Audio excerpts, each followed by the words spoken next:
be the end of the living.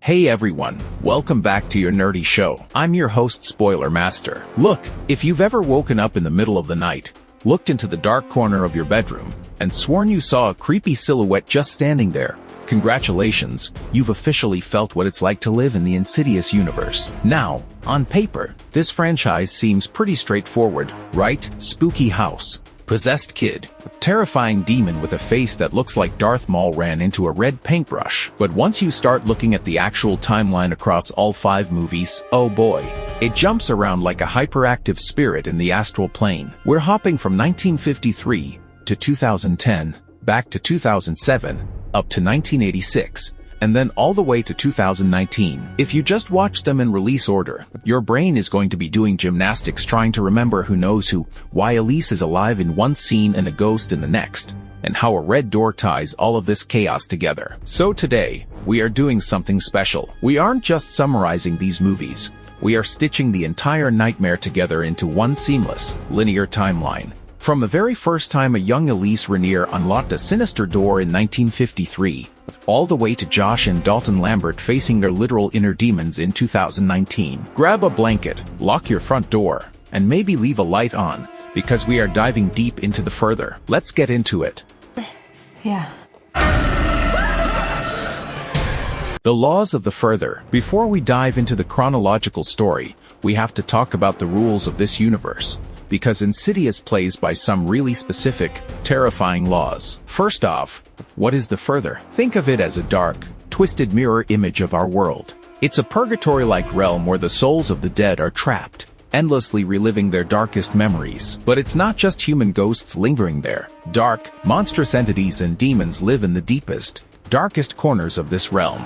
Now, normal people can't just stroll into the further, but some people are born with a unique gift, the ability to astral project. When they fall asleep, their soul leaves their physical body and wanders into the spirit world. They think they're just having really vivid dreams, but in reality, their soul is walking through the fog of the further. And here's the kick in the teeth. When a human soul leaves its physical body unattended, that empty shell acts like a giant neon open sign for every miserable spirit and demon lurking in the dark. If a spirit can take over that empty body, they get to re-enter the physical world and live again. Got it? Astral projection equals leaving the front door unlocked. Keep that in mind, because that exact mechanism wrecks 3 entire generations of the Lambert family.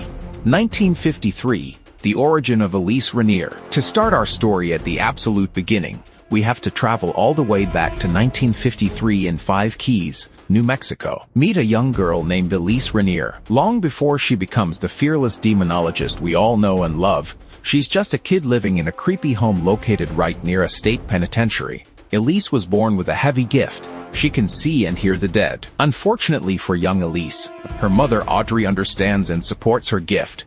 But her father Gerald, he's a cruel, abusive man who thinks Elise is making things up or messing with evil forces. Whenever Elise sees a ghost, Gerald brutally beats her and locks her in the cold, pitch-black basement. One night, while locked in that horrible basement, Elise hears a mysterious voice manipulating her. She finds a glowing red door hidden in the dark, and the voice tricks her into using a key to unlock it. And this is where everything goes to hell. By opening that red door, Elise accidentally releases a terrifying, parasitic demon known as Keyface. This entity has keyhole-shaped fingers that can literally lock away a person's soul, leaving them unable to speak or fight back. The second Keyface is released. It possesses her father and brutally murders her mother, Audrey. Elise is left carrying the unbearable guilt that her gift led to her mother's death.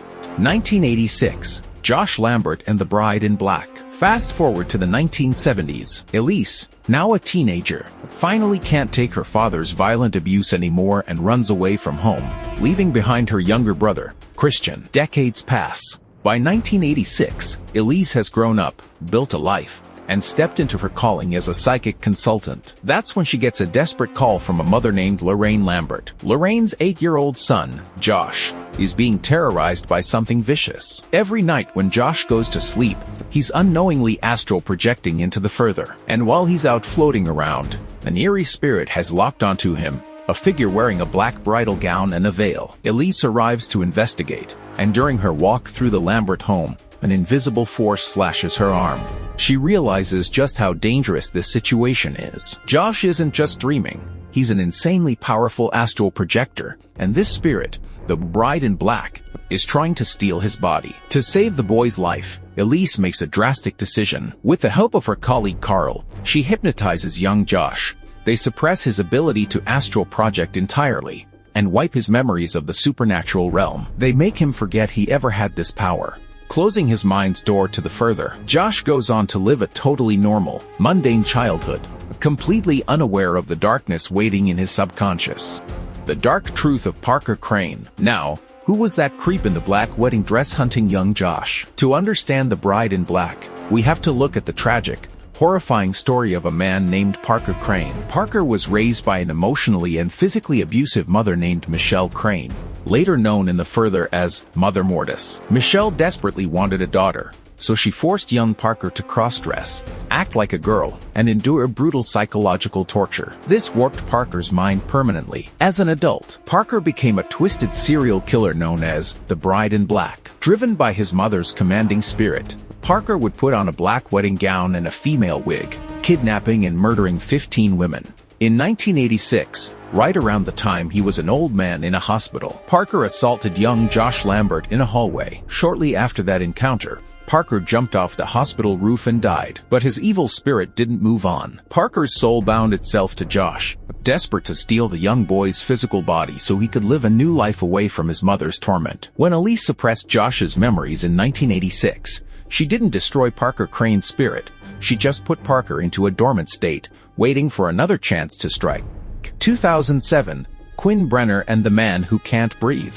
Let's jump forward to 2007. Roughly 3 years before the main events of the first Insidious movie, Elise Rainier is in a dark place. Her beloved husband, Jack, has passed away by suicide, leaving her utterly heartbroken. To make matters worse, whenever Elise tries to use her powers to enter the further, she gets stalked by the spirit of Parker Crane, who vows to murder her if she ever steps into the spirit realm again. Terrified and grieving, Elise retires from paranormal work entirely. Enter Quinn Brenner. Quinn is a teenager living in a Chicago apartment building with her dad, Sean, and her brother. Quinn's mother, Lily, recently died of cancer, and Quinn is desperately trying to contact her. She tries talking to her mom in the dark, not realizing a massive rule of the universe. When you call out to one of the dead, all of them can hear you. Instead of reaching her mother, Quinn accidentally catches the attention of a terrifying entity called the Man Who Can't Breathe, a rotting ghost trapped in an oxygen mask that haunts the upper floors of her apartment building. Quinn goes to Elise asking for help. Elise tries to do a quick reading, but the session goes horribly wrong. The demonic entity threatens Elise, and Elise warns Quinn, "Stop trying to contact your mother. It's not her answering." Quinn tries to move on, but it's too late. While walking across the street after a theater audition, she sees the dark figure waving at her from down the road. Distracted, Quinn gets hit by a car, breaking both of her legs. Now, stuck in her bed with heavy casts, Quinn is a sitting duck.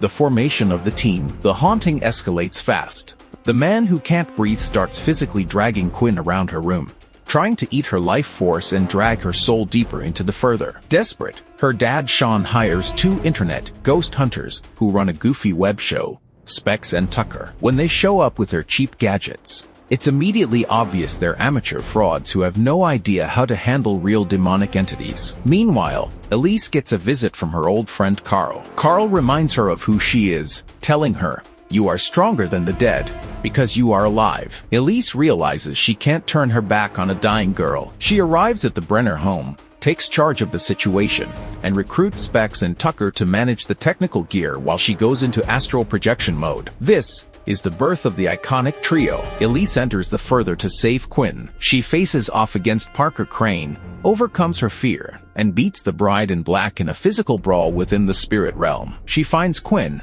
but the Man Who Can't Breathe is tearing Quinn's soul apart. With the help of the loving spirit of Quinn's real mother, Lily, Quinn finds the strength to fight back. She rips off the demon's oxygen mask, suffocating its hold over her soul. Quinn snaps back into her body, fully healed in spirit. Elise, Specs, and Tucker officially join forces as a professional paranormal investigation team. But as Elise celebrates her return to helping people, a sinister shadow lurks in the corner of her own home, a demon with a bright red face and pitch black skin. the demon in the basement. Shortly after helping Quinn, Elise gets a phone call that brings her entire life full circle. A man named Ted Garza calls her, saying his house in Five Keys, New Mexico, is severely haunted. When he gives her the address, Elise freezes. It's her childhood home, the house where her mother was killed in 1953. Elise, Specs, and Tucker drive out to New Mexico. While exploring the old house, Elise reunites with her estranged brother Christian and meets her nieces, Imogen and Melissa. It turns out Christian still harbors deep bitterness toward Elise for abandoning him with their abusive father decades ago. As Elise investigates the creepy basement, she makes a horrifying discovery. Ted Garza isn't just suffering from ghosts. He's literally holding a young woman captive in a secret bunker beneath the floorboards. Specs kills Garza in self-defense, saving the girl. But as Elise digs deeper into the house's history, the nightmare gets so much worse. She finds hidden trunks containing belongings of dozens of women spanning decades. Elise realizes that her father, Gerald, wasn't just a bitter, abusive man. He was controlled by the key-fingered demon, Keyface. Keyface feeds on human suffering and fear, using men like Gerald and Ted to kidnap, torture, and murder innocent women in that basement. The ghost young Elise saw in 1953 wasn't a spirit. It was a real, living woman named Anna trying to escape her father. Unlocking the Lambert door, Keyface attacks Elise's niece, Melissa, slipping into her mind and knocking her into a sudden, unexplained coma. To save Melissa, Elise goes back into the further. She is joined by her other niece, Imogen, who turns out to have inherited the exact same spiritual projection gift as Elise. Inside Keyface's prison in the further, Elise finds the trapped souls of all his past victims, including her father Gerald. Keyface tries to manipulate Elise into brutally murdering her father's spirit, feeding off her anger and hatred. But Elise recognizes the trap. She refuses to give in to hate, choosing love and forgiveness instead. Keyface attacks, overpowering Elise. In a moment of desperation, Elise blows an old whistle her mother gave her as a child. The spirit of her mother, Audrey, appears in a blaze of light. Audrey obliterates Keyface, freeing all the trapped souls and saving Melissa's life. As Elise, Imogen, and Audrey's spirits search for the way back to the physical world, they run down a hallway of doors in the further. Elise hurriedly opens one door, looking for the exit, and on the other side of that door, she sees a young boy standing in an attic. It's Dalton Lambert. Elise quickly slams the door shut, realizing it's the wrong place, and finds the correct exit back to the living world. But by opening that door for just a second, Elise accidentally unlocked the path between the further and young Dalton Lambert. The film ends with Elise receiving a phone call from her old friend, Lorraine Lambert. Lorraine says her grandson, Dalton, is having terrible nightmares. 2010, Dalton Lambert and the Red-Faced Demon. This brings us directly to the events of the very first Insidious movie, set in 2010. Josh and Renee Lambert have built a lovely life together. They move into a new house with their 3 kids, Dalton, Foster, and baby Callie. One evening, 8-year-old Dalton hears a noise in the attic. He climbs a rickety ladder, sees something horrific in the shadows, falls, and bumps his head. The next morning, Dalton simply won't wake up. He isn't brain dead. He has no trauma on his scans, but he's slipped into an inexplicable, permanent coma. 3 months pass. Renee and Josh bring Dalton home on life support, but then the classic Insidious chaos explodes. Renee hears terrifying voices over the baby monitor. The home security alarms go off spontaneously. A bloody handprint appears on Dalton's bed sheets, and Renee sees a horrifying, long-haired intruder lurking in their baby's nursery and dancing through the house. Convinced the house is haunted, Renee begs Josh to move. Josh, being a total skeptic, agrees just to calm her down. They pack up and move to a brand new house. Except the paranormal encounters get worse. A ghost of a young boy in 1950s clothing dances through their living room. Renee realizes a terrifying truth. It wasn't the house that was haunted. The nature of Dalton's coma. Josh's mother, Lorraine, visits the home after having a terrifying nightmare about a red-faced demon lurking in Dalton's room. While talking to Josh, she looks behind him and sees the actual lipstick-faced demon standing right in the room, screeching. At that exact moment, Dalton's bedroom is completely trashed by an invisible force. Lorraine knows there is only one person who can fix this. She calls Elise Rainier. Elise arrives with Specs and Tucker. They set up specialized gear, and Elise performs a trance reading in Dalton's room. She looks up toward the ceiling and sees the awful, red-faced entity hovering over the boy. Elise breaks the news to Josh and Rainier in a scene that changed horror history. Dalton is not in a coma, just like his father Josh. Dalton was born with the ability to astral project. He thinks his nightly adventures are just cool dreams where he gets to fly around. But because he didn't know the danger, Dalton flew too far into the deep fog of the further. He got lost, and he was captured by the lipstick-faced demon. The demon has chained Dalton's soul in its lair,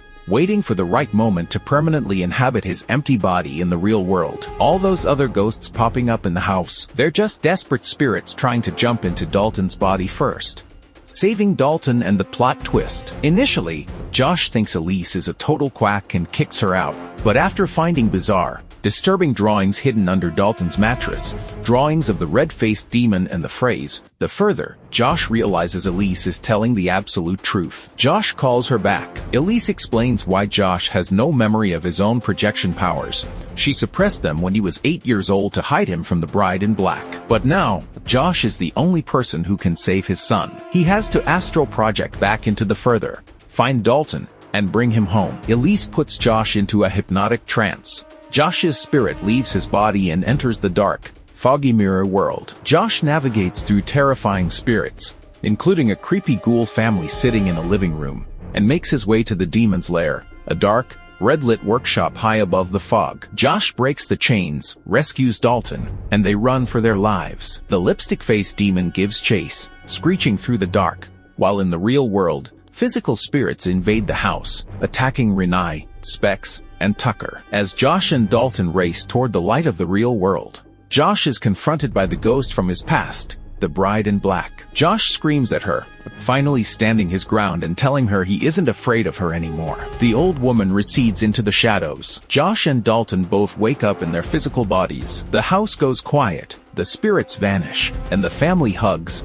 believing the nightmare is finally over. Except it isn't. Elise is packing up her gear when she looks at Josh's hands. His hands look old, withered, and bruised. Sensing something is deeply wrong, Elise picks up a camera and snaps a quick photo of Josh. Josh flies into an absolute rage. He grabs Elise by the throat and brutally strangles her to death on the floor. Rainier walks into the room, calling for Elise, only to find her dead body. She picks up the camera Elise dropped and looks at the photo on the screen. It isn't a picture of Josh. It's a picture of the bride in black wearing the black dress. When Josh confronted the bride in black in the further, he didn't conquer his fear. He let his guard down. The bride in black slipped into Josh's physical body, while the real Josh was left trapped in the further. Josh steps up behind Rainier, putting a cold hand on her shoulder, and the screen cuts to black.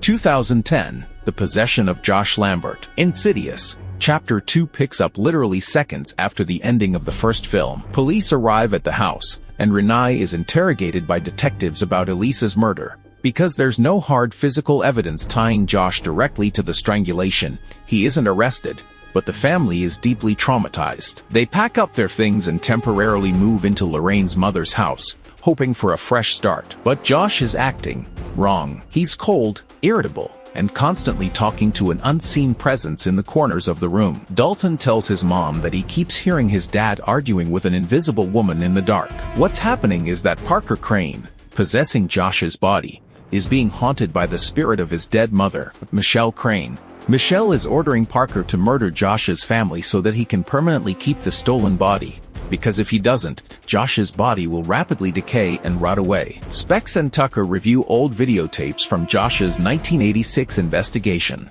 When they enhance the footage, they see something terrifying. An adult Josh Lambert standing in the background of the 1986 video. They realize time moves non-linearly in the further. They team up with Carl, Elise's old colleague, to investigate the history of Parker Crane. They visit the abandoned hospital and the old Crane family estate, discovering the gruesome secret room containing the 15 murdered women. They realize the truth. Josh isn't crazy. He's fully possessed by Parker Crane.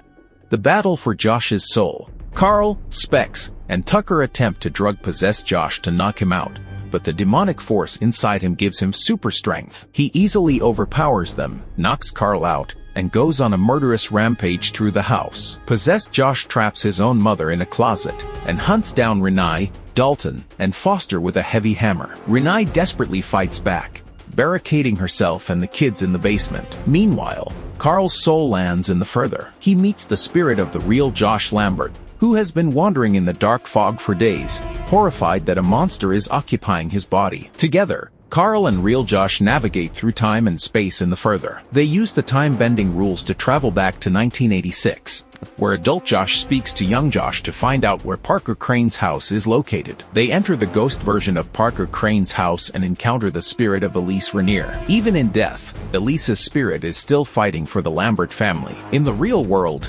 Dalton realizes his dad is gone, and he voluntarily astral projects back into the further to help pull his real dad home. In the further, Elise faces off against the abusive spirit of Mother Mortis, destroying her spirit once and for all. Without his mother's commanding voice, Parker Crane loses his grip over Josh's body. Real Josh beats Parker's spirit, and Dalton uses a toy phone cord to guide his father's soul back out of the fog and into his physical body. Josh snaps back to reality just in time, regaining full control of his mind and stopping the hammer swing before hurtling his family into tragedy. To ensure this absolute nightmare never, ever happens again, Josh and Dalton sit down with Carl. Carl hypnotizes both of them, suppressing their astral projection abilities and wiping all memories of the further from their minds once more.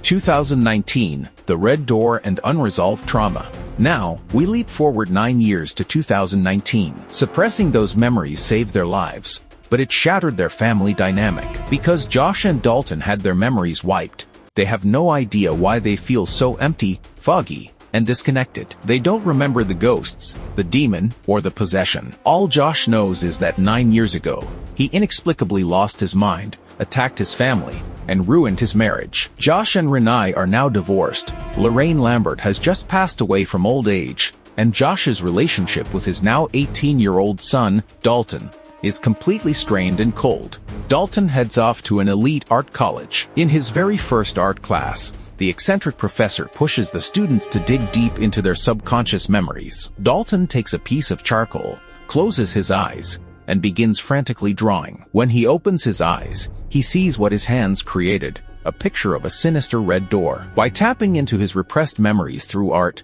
Dalton accidentally unlocks his suppressed ability to astral project. That night, while sleeping, Dalton's soul slips back into the further. He wanders around his college campus in spirit form, seeing terrifying ghosts of dead students. Back home, Josh is feeling the exact same brain fog. He starts seeing terrifying visions of a man trying to smash into his car. When Josh digs into his family history, he discovers the man is his biological father, Ben Burton. Josh always thought his dad abandoned him, but he learns Ben suffered from the exact same dreams and ended up taking his own life in a psychiatric facility. Josh realizes this curse is genetic, closing the red door for good. Dalton continues painting, adding more detail to the artwork, drawing a man holding a hammer in front of the red door. While experimenting with astral projection at a frat party, Dalton gets pulled deep into the spirit realm. The terrifying lipstick-faced demon, the same red-faced monster that captured him 9 years ago, finds Dalton and locks him back up in its lair. With Dalton trapped in the further, the demon begins slowly possessing Dalton's physical body on campus, attacking his roommate Chris. Dalton's younger brother, Foster, sees a photo of the completed painting and remembers the trauma from 2010. He calls Josh and Renee. Renee finally sits Josh down and tells him the horrifying truth about everything that happened 9 years ago. She explains that he wasn't crazy, he was possessed, and Dalton is in grave danger of being taken by the exact same red-faced demon. Josh realizes he has to go back. Using his suppressed gift one last time, Josh goes into a trance and enters the further. He navigates the dark, foggy corridors, finds the demon's lair, fights off the red-faced entity, and frees Dalton. They run back toward the red door, but the lipstick-faced demon is right on their heels. Josh knows that as long as this door remains open, the entities will never stop hunting his family. Josh decides to make the ultimate sacrifice. He stays on the spirit side of the red door, holding it shut with his own physical weight while screaming at Dalton to run back to the living world. Dalton wakes up in his dorm room. He grabs a can of thick black paint and frantically paints over the red door canvas, completely covering it in black. As the paint covers the canvas in the physical world, the physical red door in the further seals shut permanently, locking the lipstick-faced demon inside and severing the connection between the entity and the Lambert bloodline. The future of Insidious. With the door sealed, Josh is stranded in a dark fog until the ghost of his father, Ben Burton, appears holding a lantern. Ben guides Josh's soul back to the land of the living. Before Josh steps back into his body, he turns around and sees the warm, comforting spirit of Elise Rainier. She smiles at him, telling him he has a bright, beautiful future ahead of him. Josh wakes up in his body. He drives out to Dalton's college campus. Father and son sit down, look at a new painting Dalton created, a picture of Josh carrying a young Dalton out of the darkness, and finally reconcile, healing years of unspoken trauma. The Lambert family is finally whole, safe, and free from the shadows of the further. Or are they? In the post-credits scene of the red door, we cut back to the sealed red door deep within the further. The black paint is dry. Everything is quiet. And then, the small light bulb hovering above the door flickers back on. Because in the Insidious universe, no door ever stays truly locked forever. Our nerdy thoughts. And there you have it. That is the complete, chronologically accurate timeline of the Insidious franchise. From a young Elise unlocking a door in 1953, to the tragedy of Parker Crane, Quinn Brenner's survival, Dalton's coma, and Josh finally sealing the red door in 2019. What is your absolute favorite moment or movie in the Insidious series? Do you think the lipstick-faced demon is officially gone? Or is he just biding his time for a new family to move in? Let me know your thoughts down in the comments below. If you enjoyed this deep dive timeline breakdown, hit that like button, subscribe to the channel, and ring that notification bell so you never miss out on our horror movie breakdowns. Thanks for watching, stay safe out there, and remember, if you hear a strange whistle coming from your attic tonight, don't go up there. See you in the next video. No, what the heck, I'll laugh anyway.